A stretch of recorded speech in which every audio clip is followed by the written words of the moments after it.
Well, what's the hardest musical instrument to play? At the top of my list would be the bagpipes, maybe the French horn, and I still haven't figured out how they swallow that trombone. But I'll tell you what the hardest instrument for a lot of people to play, it's second fiddle. You remember that John had said, that's the Baptist in the third chapter in verse 30, that he must decrease, that is, the Lord must increase rather, that, and I must decrease. In other words, John wanted to be in the background.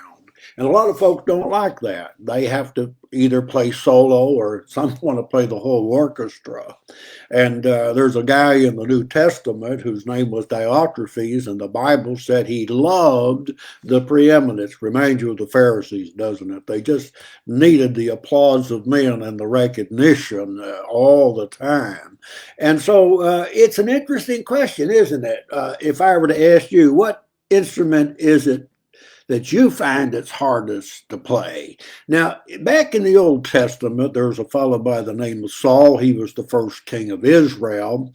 And when the women started singing that song that Saul has slayed his thousands and David his 10,000s, it led to a life of envy and hatred, and where really Saul had become the devil. It's just a sad story. And a lot of times that happens, doesn't it? Someone else is in the limelight, they're getting more recognition, and it's hard to play second fiddle. How about you? What instrument do you find it's hardest to play? Well, think about that. Sometimes being in the background is the best place to be. See you tomorrow.